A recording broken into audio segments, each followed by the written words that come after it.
call me lovely.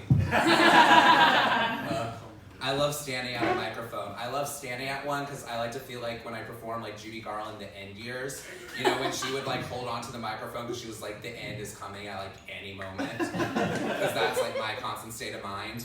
I liked the way I looked until I realized I looked like the tallest, queerest jockey. Except like for me, Seabiscuit isn't a horse more so than like a butt plug.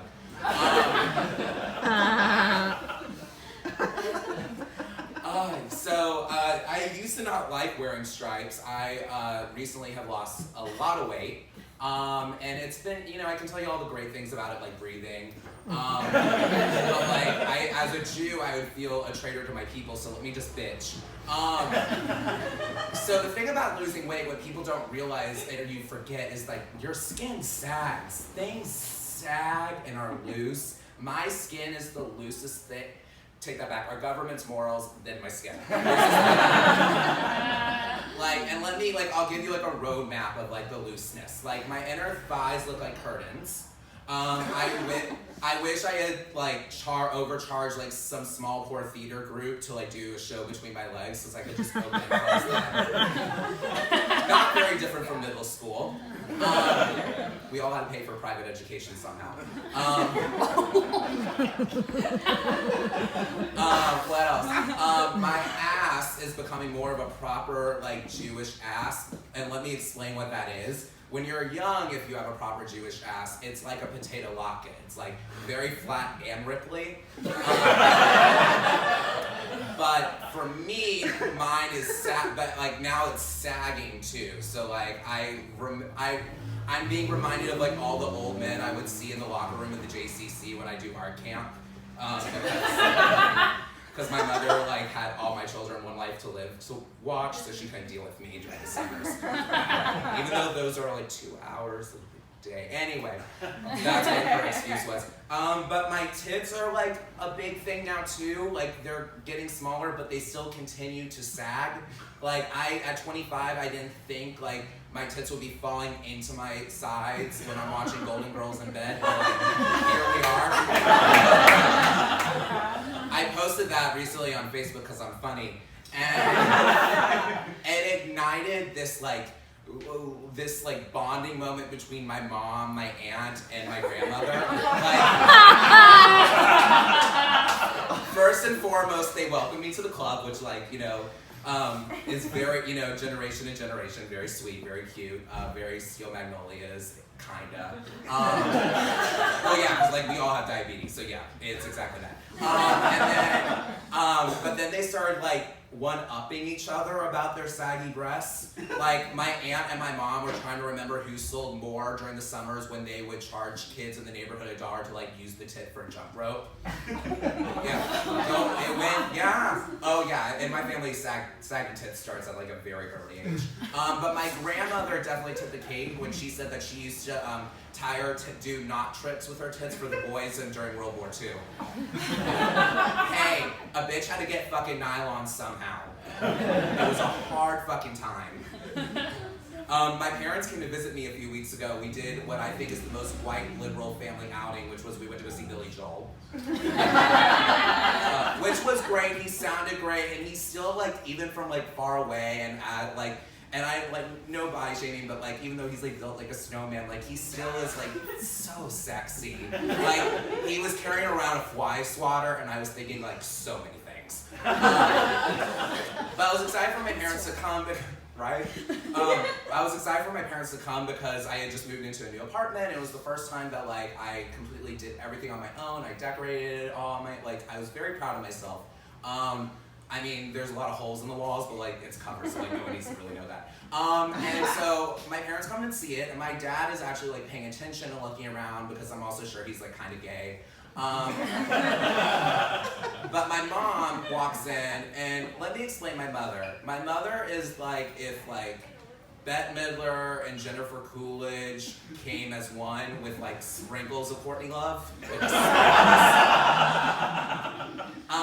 And so I asked her, like, Mom, what do you think of the apartment? And then she starts in, because here's the thing, at 25, I'm like an old maid to her. because she got married at 24, so I'm officially like past her prime, or in her head what her prime is. And so I asked her what she thinks of my apartment, and the first thing she goes is, so I met this guy on the plane, and oh, you'd like him. He's so nice and cute. I don't even care if he was Jewish. He was really nice. And he lives in Chicago, and he has a job, which is something that no guy you've ever dated has. And I'm getting like excited and like, oh, cool, you know, like I'm at the point where I'm gonna accept a date from a stranger my mom met on a plane. And she's continuing, and then she goes, so anyway, I was talking to him and his partner. Like, what? I don't care. And then, like that for me, that's when like I'm in a Lyft and I'm talking to the Lyft driver and it's kind of flirty, and then he turns his hand and I see the ring on his finger, and immediately in his mid-sentence I put my headbuds in because I'm like, what's the point of talking? Great, you're gonna get me home safely. Great, it's not a free meal. Or won't lead to a free meal. Yeah, and then my mom proceeds to tell them all about like my dating troubles, and they told her to tell me that I should join a club. Fuck that shit. I'm the person that got kicked of Gay Straight Alliance in high school because I made everyone cry. If you don't know Judy Garland, then like you can't be in a gay straight alliance. Even if you're gay, that's homophobic. Like, bye. Fuck that. Anyway, yeah, speaking of dating, I've been dating quite a bit. Okay, how can I express how I feel? If you identify as a male, can you raise your hand? A little higher, don't worry. Like, fuck all of you. Like, I haven't I don't think I've like gone on a date with any of you. If I did, fuck you. But like you're here, so I'm just using y'all for like that. So fuck y'all. Dating's been really like weird, and it's great for stand-up. Like, okay, one instance was I met this guy at Sidetrack. You know, Tale as Old as Time. And things were going like smoothly until we went outside for because he wanted to smoke, and this guy approaches us and they start talking like, okay, whatever, they're friends. Then I realized I recognize him too, and then I realized I recognize him from the same app that me and this guy met on. Growler, Grindr, but for bears and fatties and the people who love them. I'm not a paid spokesperson, but like I should be. And the guy comes back with us, and then the two of them go on their own date for like 20 minutes until I verbally basically like take the guy and like tell him to leave. And then I asked the guy like, what the hell was that? And he was like, well, we were supposed to hang out, but he wasn't sure, so I texted you just in case. Oh. And here's the thing, normally I would have left, but like when I'm horny, I have no dignity, so like I was gonna stay for like a little bit to see if like maybe it would smooth over. It didn't. He continued to show me like messages he was getting, so I did what a normal, rational human being would do. I hit him with my purse, went across the street to my friend's drag show and got fucked up. Yeah. But I saw him a week later, and here's the thing, I saw him in daylight, and I'm glad I saw him in daylight after, because like daylight things are different, you know? And the beautiful dark lighting of Sidetrack, he didn't look like if like Mickey Rooney and his cousin made it. Like white and inbred was like the vibe he was given.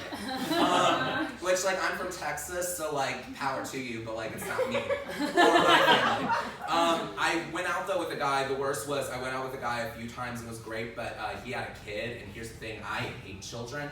I'm the only person who like will side with the girlfriend in the Parent Trap. Cause like think about it. Think about it.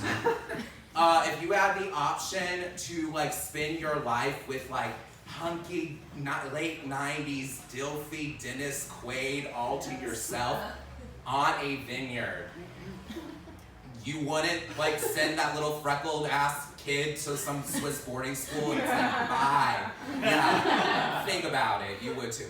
I'm Brian Carpus, thank you.